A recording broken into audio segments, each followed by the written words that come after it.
एक वो एक दिन ही अलग था जिसमें मतलब पूरे जीवन को ही चेंज कर दिया उस एक मुलाकात में, पहली मुलाकात में। बट एकदम ऐसे मुंह से निकले महाराज जी आपके सत्संग को सुन के तो ऐसा ही लगता है कि वृंदावन वास और केवल भगवत प्राप्ति ही इस जीवन का उद्देश्य है। 25 से 27, 27 से 1, 1 से 5, 5 को बोल दिया हम नहीं आएंगे। कुछ दिन के ही सत्संग से ऐसा लग गया कि अभी बहुत दिनों से पिछड़े थे और यहीं महाराज जी के पास ही ठोर थी और वृंदावन में ही एक ठिकाना है हमारा। जय जय श्री हरिवंश। वृंदावन के प्रेमी संतों की श्रृंखला में आपका बहुत बहुत स्वागत है। आज हमारे साथ हैं श्री नवल नागरी बाबा जी, श्री हरिवंश श्रीवंश। जैसा आज आप एक विरक्त वेश में हैं, इससे पहले भी आपका एक जीवन रहा होगा। आपका शरीर कहाँ का है? जी मेरा शरीर पठानकोट का है, पंजाब में एक जगह है। आपके माता पिता क्या करते थे? जी मेरे माता जी आर्ट एंड क्राफ्ट के टीचर थे और पिताजी आर्मी में थे। जैसा लोग सोचते हैं कि अगर वो इंडियन आर्मी में है, जैसे आपके पिताजी इंडियन आर्मी में रहे, तो उनकी भी काफी इच्छा रही होगी कि आप इंडियन आर्मी में जाएं और आपके अंदर भी वो चीज रही होगी कि देश की सेवा करें। जी बिल्कुल, बचपन से ही पिताजी के संग भी रहे और आर्मी में काफी उनकी जो भी यूनिट होती थी वहाँ जाने का काफी मौका मिलता था और अंदर रहता था कि हम भी एक दिन देश की सेवा करें। तो उसी क्रम में 2008 में हम भी आर्मी के लिए अपनी सेवाएं देने के लिए आर्मी ज्वाइन किया। जैसा हम लोगों का सपना होता है कि कोई इंडियन आर्मी ज्वाइन करे, देश की सेवा करे, तो आपने इंडियन आर्मी क्यों छोड़ी? मतलब जी ऐसा कोई उद्देश्य नहीं था कि मेरे को इंडियन आर्मी छोड़ना ही है, बट एक क्रम से जब वृंदावन आए थे उससे पहले तक हमारे माइंड में कोई ऐसा प्लान नहीं था। हम तो एक डेडिकेट होकर इंडियन आर्मी की सेवाएं दे रहे थे। 2008 से 2016-17 तक हमने 2017 स्टार्टिंग तक हमने आर्मी में अपनी सेवाएं दी। बट 2016 में पहली बार पूज्य महाराज जी का संग हुआ। एक सेवा कुंज में एक बूढ़ी माता जी रहती हैं जो वहाँ सेवा देती हैं, सोनी और पोचा करते थे। उन्होंने ऐसे ही बातचीत में बोला कि हितधाम में एक बहुत अच्छे संत भगवान सत्संग देते हैं, आप भी जाके सुनिए। तब हमने ज्यादा उनकी बात पे गौर नहीं किया। 2015 लास्ट की बात होगी या 2016 स्टार्टिंग की। जब अगली बार वृंदावन आए 9 मई, आज भी तिथि याद है, 9 मई 2016 को पहली बार पूज्य महाराज जी का सत्संग सुनने का सौभाग्य मिला। उन्हीं माता जी के साथ हम पहली बार हितधाम में आए और उस दिन ब्रह्मचर्य के ऊपर बहुत ही एक जोरदार, जो महाराज जी का पहला ब्रह्मचर्य के टॉपिक के ऊपर सत्संग था, बहुत ही जोरदार सत्संग हुआ। महाराज जी के एक ओजस्वी वाणी, वैसा आकर्षण, और सबसे बड़ी बात तो अभी तक हम महाराज जी देखे नहीं थे क्योंकि महाराज जी अंदर बैठते थे और हम लताओं पे जैसे माता जी के साथ आए थे बाहर ही बैठते थे। तो सत्संग जब कीर्तन होता था तो कीर्तन के समय दर्शन होने के लिए आगे, जैसे पहली बार पूज्य महाराज जी को देखा एकदम लगा एकदम द्वादश तिलक, महाराज जी के एकदम तेजस्वी चेहरा, तेजस्वी वाणी और एकदम आकर्षण। ऐसा लग रहा था कि कोई कहाँ से मैं कौन सी दुनिया में आ गया, मुझे समझ नहीं आ रहा था। देखते ही एक अलग से अलौकिक सी आनंद की अनुभूति हुई और लगा कि नहीं बात तो सही है। फिर 2-3 दिन लगातार आए और सत्संग ऐसे सिद्धांत के सत्संग जो कि एक साधक के लिए बहुत ही उपयोगी सत्संग थे, क्योंकि अभी तक तो सत्संग सुने नहीं थे। 3 दिन के सत्संग से ऐसा प्रभाव था। और सत्संग उस समय हम पोस्टेड थे कारगिल में, ऐसी जगह पे थे जहाँ मतलब पूरा दिन ऑफिस के अलावा जब भी हमें समय मिलता था तो हम महाराज जी का सत्संग सुनते थे। तो ऐसी विकलता हुई वृंदावन। उस समय महाराज जी का मेन मोटिव था वृंदावन वास, वृंदावन की रहनी, मतलब प्राण तजो बनना तजो, ऐसा वाला सिद्धांत। और एकदम दृढ़, ऐसा लगता था कि वृंदावन छोड़ के बाहर कहीं थोड़ी नहीं है। सत्संग सुना ऐसा प्रभाव रहा कि हम मई में आए थे, जून जुलाई के बाद अगस्त में जब नेक्स्ट छुट्टी आए तो सीधा वहां से फ्लाइट पकड़ी, सीधा दिल्ली में आए। दिल्ली से घर नहीं गए, सीधा वृंदावन आए, घर वालों को बताया ही नहीं। वृंदावन आके सीधा महाराज जी के सत्संग सुना और बहुत इच्छा थी कि महाराज जी से मिलना है एक बार। हम पूज्य महाराज जी से किसी संत भगवान के माध्यम से पहली बार भेंट हुई। ओहो, वो भेंट मेरे जीवन का वो एक दिन ही अलग था जिसमें मतलब पूरे जीवन को ही चेंज कर दिया उस एक मुलाकात में, पहली मुलाकात में।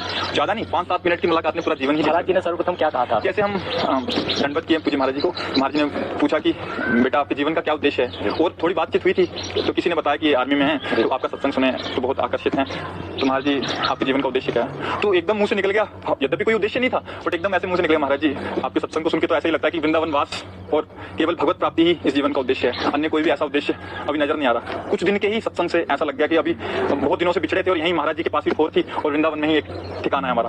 तो समय व्यतीत होता गया, फिर से अक्टूबर में हम यहाँ आए तो हम ज्यादा उस समय संतजन नहीं थे। हितधाम में पूज्य महाराज जी रोज शाम को राधा वल्लभ जी जाते थे प्रसाद पाने के बाद, तो 2-4 संतजन ही थे तब।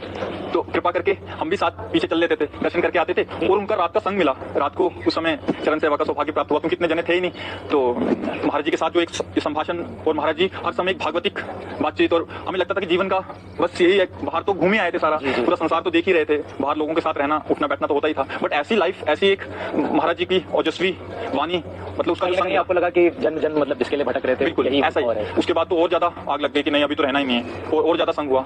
हमने गए और लगा कि अभी छोड़ देंगे आदमी, पर घर वालों को कैसे बताएं, पिताजी को कैसे बताएं, अभी डांट पड़ेगी घर से, माता जी से डांट पड़ेगी। समय व्यतीत होता गया, 2016 चल रहा है अभी। बीते बीते हम उसका अक्टूबर के बाद सीधा 6 महीने बाद छुट्टी आए।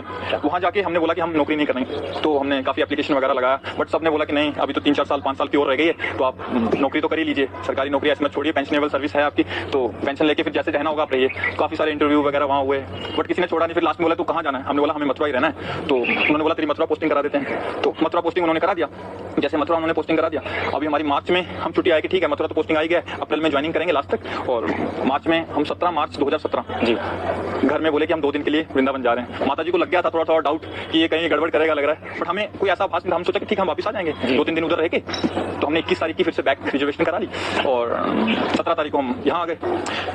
18, 19, 20 बढ़ता गया। 21 तारीख को मेरे धक धक ऐसे होने लगे कि आज जाना है। तो अभी जाना है तो इसके नाम से कैसे जाएं, बिल्कुल मन नहीं है। फिर हमने सोचा कि 1 महीने की छुट्टी तो आई है, तो घर में फोन किया कि हम 2 दिन बाद और आएंगे, किसी कारणवश हम 2 दिन और यहाँ रहेंगे। उन्होंने बड़ी मुश्किल से माने, कह रहे क्या रखा है अभी घर में आओ, ये है वो है।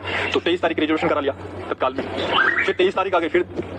फिर घर में फोन किया, फिर बोले कि 25 को आएंगे, 25 से 27, 27 से 1 से 5 को बोल दिया हम नहीं आएंगे। घर में लड़ाई और गाली पे गाली। मामा जी का फोन आ रहा है, पिताजी का फोन आ रहा है, माता जी का बार 60 मिस कॉल है, हम उठा ही नहीं रहे। उनको लग गया कहाँ चले गया, क्या हो गया इसको। और हमारी यहाँ बुरी हालत, महाराज जी का वृंदावन नहीं छोड़ना, और वृंदावन की ऐसी रहनी और ऐसी दिनचर्या महाराज जी के साथ, जो हम सोचते थे, जो हम पढ़ते थे, वैसी दिनचर्या पूज्य महाराज जी की थी। सुबह महाराज जी 3 बजे 3:30 बजे यमुना जी जाना, हम भी साथ चलना। एक लगता था हम कौन सी दुनिया में आ गए हैं। जो एक हम लाइफ जी रहे थे उससे एकदम हटके लाइफ, और इतना आनंद पूरा दिन महाराज जी के साथ परिक्रमा, महाराज जी के साथ यहाँ महाराज जी का सत्संग हो रहा है, महाराज जी का उचिष्ट मिल रहा है। तो बहुत ही आनंददायक वो दिन निकले। 5 तारीख को घर वालों को मैंने स्विच ऑफ करके फोन रख दिया। उसके बाद घर वाले वृंदावन आ गए। तो यहाँ आके माता जी तो पता ही है एकदम रोना गाना। माता जी ने कितना विरोध किया? काफी विरोध हुआ। विरोध माता जी, पिताजी और मामा जी, ताऊ जी, चाचा जी, सारे गांव बारी बारी 1-2 दिन छोड़ के, इसलिए क्या है वो है। बट मुझे महाराज जी के संग से उस समय पता नहीं, शायद उनकी ऐसे संकल्प था, श्री जी की ऐसी कृपा थी कि सब लग रहा था कि सब ये झूठा है, क्योंकि ऐसा सत्संग का महाराज जी ने आसमान करा। क्या बोलते थे घर वाले आप? हाँ, घर वाले कह रहे थे कि ठीक है तेरे को भजन करना है, तू घर में आ जा, घर में आता जाता रहे, नौकरी कर रहा है, तू अभी मथुरा पोस्टिंग आएगी यहीं, हम भी तेरे साथ आएंगे। काफी प्रलोभन आए माया के कि हम भी तेरे साथ रहेंगे यहीं, तू घर बना ले हम भी। तो बट पता नहीं कैसे छोड़ना, जैसे आपने पूछा था कि सब कैसे छोड़ दिया, हमने बिल्कुल कोई ऐसा संकल्प ही नहीं था कि हम छोड़ेंगे, आर्मी छोड़ेंगे, क्या होगा।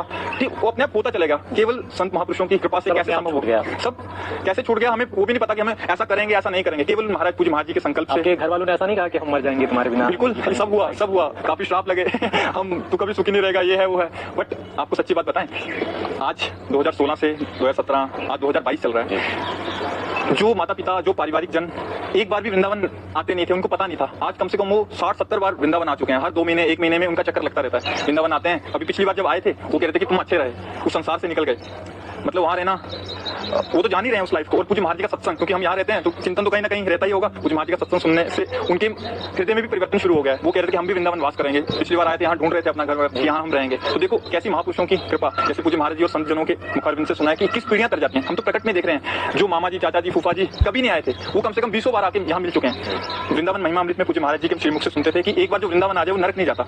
यहाँ बिहारी जी के दर्शन, राधा वल्लभ जी के दर्शन, राधा रमन जी के दर्शन, यहाँ पग पर एक पग पर अश्वमेध यज्ञ का फल मिलता है और कोटि अश्वमेध यज्ञ का फल मिलता है। कितने वर्ष हो गए आपको क्या वृंदावन से बाहर नहीं गए? जी 2017 में, जैसे हमने बताया, मार्च 2017 से हम स्थायी रूप से पूज्य महाराज जी की कृपा से ही वृंदावन वास कर रहे हैं। आगे भी वही संभालेंगे, उन्हीं के संकल्प से, उन्हीं की कृपा से ये जीवन यात्रा यहाँ तक पहुंची, उन्हीं का संग मिला, उन्हीं का सब। एक देखा जाए तो पूज्य महाराज जी का संग से ही सब परिवर्तन संभव भी था।